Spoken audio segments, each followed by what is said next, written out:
6:18 in Trinidad and Tobago as we get going with our interviews on this Tuesday morning. Very good of you to be with us with all the many different options that you have available to you. Let's talk about the NGC because it's been very much in the news over the last few days. The National Gas Company says it is fully behind its president, Mark Lequan, following accusations made by the opposition United National Congress on Friday. NGC was accused of spending or indeed wasting hundreds of millions of taxpayers' dollars to keep Atlantic LNG's Train-1 project alive and called on the government to account for taxpayers' monies. The Prime Minister, Dr. Keith Rowley, was questioned on the matter during a media conference on Friday at the end of their three-day retreat in Tobago, and he said that he supported NGC's board being granted indemnity for the company's investment in the Atlantic Train-1 rescue package. The NGC issued a statement a couple of days ago seeking to assure stakeholders that all decisions taken about Atlantic LNG Train-1 adhered strictly to its governance processes. Well, let's get a perspective now from the chairman of NGC, Conrad Enil, former chairman of the PNM, former energy minister as well. He joins us now this morning. Mr. Enil, very good morning to you. Thanks for joining us. Good morning, Fazir, and thank you for inviting me. Right, so let's get straight to it. Sure. Atlantic Train-1, what is the status of that particular project? So the facility, the Atlantic facility, as you may know, is made up of 4 trains, trains 1, 2, 3, and 4. Train 1 is the anchor train. 2, 3, and 4 runs off of it. The matter that we are discussing as it relates to Train 1, the train is basically at this point in time down. That is to say, there's no gas flowing through it because the upstreamers do not have gas at this point in time to go through that facility. Now, let's go back a little bit to the issue that we are discussing. In December of last year, as is the case with the facility, the trains go through normal maintenance to ensure that the facility is safe. LNG produced at that facility is responsible for a significant portion of the country's revenue, and therefore it is important that that facility is maintained at international safety standards. In December, it came to our attention that there was a requirement for a maintenance activity to take place, and there was a very short time frame for that to take place. In other words, over the course of the year, these maintenance activities are planned, Train 1, 2, 3, and 4. And therefore, there was a window, I think, that if it was not used in January, I think January 12th or something like that, the next time that you would have an available spot for a maintenance activity would have been November this year.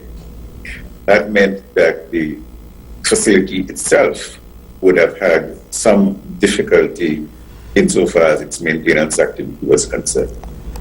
At that point in time, in December, the NGC found itself in a situation where most of the downstream companies were saying that on the basis of the cost of gas, they could not make the commercial work. So you had a situation where the NGC had gas. The downstreamers were saying, no, we do not want it at this point in time. And the conversation at that point in time was how many plants were being closed and the impact of that on the industry. At the same time, you had a situation where Train 1, that can in fact process LNG, needed to be repaired so that it could be operational. We looked at the economics, and we felt that to keep the train maintained so that should the opportunity arise, gas can flow to it subject to government's approval was something that we could consider. We considered it, we looked at the risk, we looked at the projections, and we decided at that point in time that we should invest in maintaining the safety of the train at that point in time, given the circumstances. Those were the decisions and those were the conditions under which that particular decision was made. A couple of things happened afterwards. Once the maintenance was completed, they told us that there was a safety issue. And as a result of that safety issue, they could not bring the train back into operation, and they had to deal with that. By that time, we had seen where the market had changed, and therefore the downstream companies were asking for the quantities. Now, we had made a commitment that as long as the downstream companies wanted the gas, it will be available to them. So we negotiated with them, and we were able to actually get the stage where the downstream companies received the quantities that they had contracted for us with, and therefore the opportunity of using gas that was not available did not exist. And we simply continued with the conversation. So that is insofar as that decision is concerned. Now, within the context of that, however, there's a wider discussion that the government is involved in as it relates to the future of the LNG configuration. That conversation has been going on for a very long time now, and it is still going on as we speak today. Because part of the challenge or part of the issue is gas going forward. There are a lot of possibilities, there are a lot of opportunities. The issue is the cost that is associated with bringing those into the facility. And that is a matter for the government and the negotiations between the government and the majors. And because that is still ongoing, the issue about Train 1 or 2 or 3 or 4 or even 5, depending on gas issues, is still very much a matter that is being discussed, and it is still a matter that has not been concluded as yet. I hear you on that, Mr. Enel. If you would, forgive me while you're because I know it's a very detailed issue. I'm not pretending that it's a simple cut and dry dollars and cents matter, and I know there are many layers tied to it. Okay. But given the commentary on it so far, even if we were to try to put aside the politics, is it enough to tell the population that this matter is at a sensitive stage of negotiation, and therefore we are to be left waiting when it's very much out there now that the directors have sought indemnity from any sort of personal financial consequence? Doesn't that suggest that money is about to be lost or has already been lost to a significant level, and the taxpayers are the ones who are going to be called to foot the bill for a poor business decision by Mr. Lokwan and company? That's absolutely not true. Because on the basis of the information that was available at the time, there is nobody in Trinidad and Tobago who has a crystal ball that says that when in December plants were saying that the economics of their business couldn't work, and you had gas that you had to pay for, which would have created a bigger loss to the population. Nobody could see that 3 months later, the conditions would have changed such that that price would have changed so that the NGC could get back into profitability as a consequence of those decisions. The issue here, Fazir, has to do with you have a product. What are the opportunities available to you to move that from a loss to a profit? The fact is that if you do not have processing capability, as you now do, the opportunity for that is zero. So I do not buy the argument that there is a cost to the taxpayer. I would say something differently. I would say that if the NGC did not do what it did, and the Atlantic facility, for some strange reason, had a maintenance issue, the conversation would be totally different, because the 100% revenue that you get from energy on the LNG side, which is substantial, would no longer be available to us. So the conversation cannot be one-sided. It has to be on the basis of what was available, and that is what was available at the particular point in time. The issue of indemnity, let me deal with that. Sure. Indemnity has to do with when you're looking at the business process.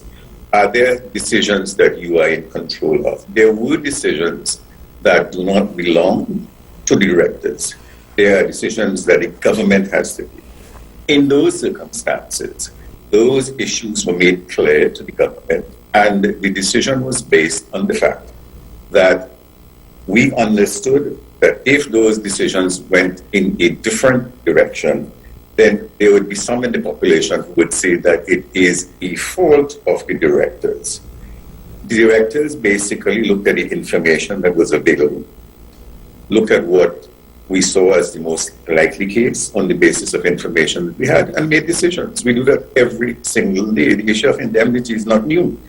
We have that in many instances that is currently available in law. So there is no there's no agenda in the context of indemnity. It simply is looking at your risk profile and making sure that as you manage going forward, if there are things that you do not have control over, you put a mechanism in place so that if it changes, you are not held liable on the basis of the information that was made available to everybody who is in the decision-making process. And Mr. Enel, we're going to take a pause in a couple of minutes, but I just want to put it to you again, and we're going to hopefully develop a few more points in relation to this.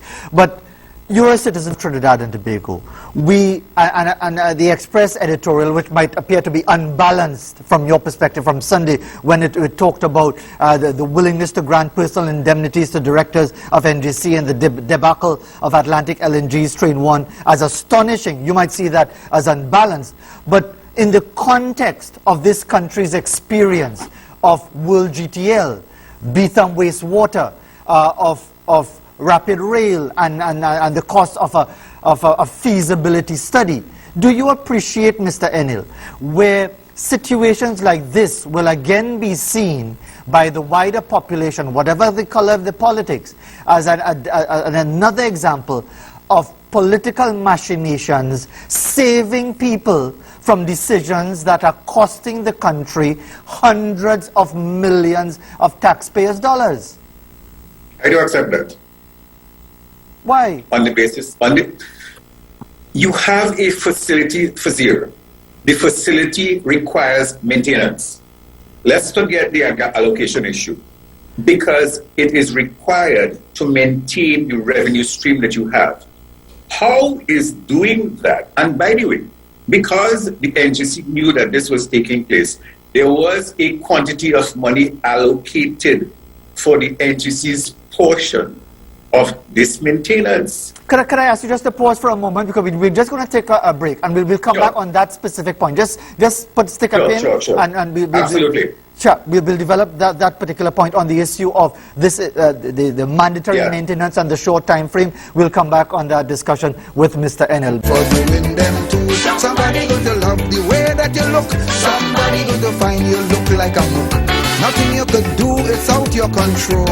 That is just the way of the world. 6:34 coming up to 6:35 in Trinidad and Tobago. Let's return immediately to our dialogue with NGC Chairman Conrad Enel. Mr. Enel, you were making that point in seeking to refute my assertion about this whole situation. Continue with your point before I respond. No, I was making a point. I was simply saying to you, Suzir, that when you try to position the NGC and a facility that is currently producing revenue for the country, and a situation in which the intent is to protect the revenue based on a maintenance issue, I don't see how you can decide that that is the same as some of the other projects that you are talking about, which were new projects. This is normal in the scheme of things. I had made the point to you earlier that the NGC would have budgeted some portion of the cost for this maintenance activity. What in fact occurred is that the other portion that would have been associated with the other shareholders is what the NGC had to put in. So in a sense, therefore, the 10% of that cost, we had to do it anyhow when we would have budgeted for it. It's the additional 90% to keep the train fully maintained that we put in it. So I don't see the same conversation around waste and those kind of issues. It is something we had to do. Okay, the only issue here is that within the time frame and based on the negotiations that were going on and having discussions with the government, we took the view that it was something we should do and we did it. Okay, so let me just read a couple of paragraphs, if you'd allow me, from the Express editorial, because I think they encapsulate better than I can. So, I'm reading, and I quote, "This is not the usual indemnity, but a unique case in which the board of the country's largest state enterprise knowingly gambled close to 500 million over the course of this year on a bet which the NGC was all but guaranteed to lose. At the end of last year, NGC was clearly informed by producers and majority shareholders BPTT and Royal Dutch Shell that they had no gas to supply Train-1 and that it should be shut down.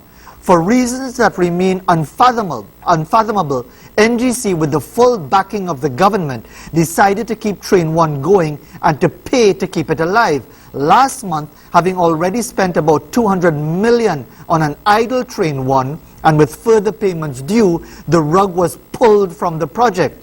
As the fiasco unfolded, the government hid behind vague references to confidential and ongoing delicate negotiations, which they seem to think are too complex for the public to understand." End quote. That's from Sunday's Express editorial. Your response to that? The issue of Trains 1, 2, 3, and 4, the configuration going forward is a matter for the government. And that is what we are talking about here. We are talking about the future of LNG in Trinidad and Tobago. And that matter is what the government is discussing. Any commentary that suggests that a decision has been made is news to me, because as far as I'm aware, everybody in the government is working towards a solution to that particular issue. In those contexts, therefore, the question about Train-1 being there or Train-2 or Train-3, the other issue is, of course, is this. When we look at, let us assume for a moment that the editorial is correct and Train-1 basically has to come off. And the whole question of decommissioning Train-1, the cost that is associated with decommissioning Train-1. Do we know what that is? The answer is no. Do we understand what are the elements that you have to put in place to ensure that the other trains are operational? Because Train-1 is the foundation train. Those are matters that are currently being discussed at various levels. And it is because of that discussion and the fact that these things are still ongoing, and the fact that issues around gas is not only with BP and Shell, but there are other areas that we are looking at. It is because of all of those things that the conclusions to this matter is not yet done. I don't see what the issue is with that. The fact of the matter is that the money has been accounted for. You know where it is. It is in maintaining a facility that we have built over time. And the issue is gas allocation, which we are discussing. In the normal course of business, that's what we do. I hear you on that. I hear you on that, Mr. Enel. But forgive me for sounding persistent about the previous references. But surely you appreciate, as someone who would have been in the politics already, that these things cannot be taken in isolation, that they are taken in a context. And again, you had no say in the matter involving sandals, for example, and other issues where the government, again, was found to be very, very silent on questions being asked by the population. And is it good enough in an environment of perpetual suspicion about government motives, whichever government it may be, is it enough to say that the discussions are at a sensitive stage and is basically none all your business? No, nobody said, Fazir, I have not heard anybody to say it's nobody's business. What I've heard is as follows. We have a situation in which the future of the Atlantic LNG facility is being discussed because there are issues around gas and gas allocation that are currently not completed. That is what I have heard. In those circumstances, as soon as those discussions are complete, we will make the information available to you. To me, that is eminently reasonable if that is where it's at. And the fact is that you cannot basically pronounce on matters that you do not have all the information that you're required for. In the interim, there are facilities that you have that you need to make sure is operational, that you need to make sure is functional. And in the context of the conversations going forward and the discussions that are taking place, all of these matters will be dealt with. So you cannot pronounce now in the middle of the discussions on a matter that you are currently discussing. That doesn't make sense. Final point on this. When we started the discussion, we just have a couple of minutes left. I just want to quickly touch on, you said that, and if I could quote you correctly, you said it came to our attention in December of last year about the need for this work to be done on Train-1, and there was a short time frame. Could you explain how that happens if we're talking about a multi-billion-dollar facility and the management thereof? How it sounded like that came to your attention as a surprise and with a short time frame. How does that happen if we're talking about a routine management and maintenance of a multi-billion-dollar facility? Yeah, what came to our surprise was the fact that although we had allocated costs for it, the rest of the cost for the activity, the current shareholders had taken a view that because there was no gas, they were not minded to invest in it. That is what came as a surprise. So we had a decision to make. But again, they have interest in 2, 3, and 4. We have interest in 1 and 4.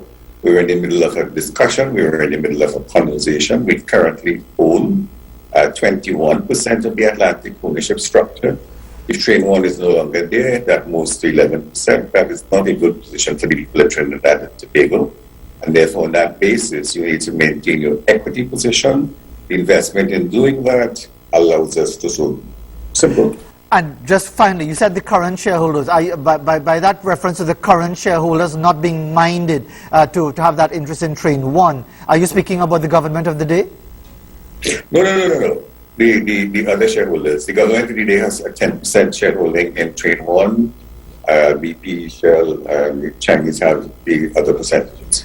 So it was the other shareholders were not minded. The multinationals, yes. The multinationals. Mr. Enel, we want to thank you very much indeed for taking the time. We always appreciate your perspective in relation to these very important matters of national concern. Thanks once again. And firstly, thank you so very much for the opportunity.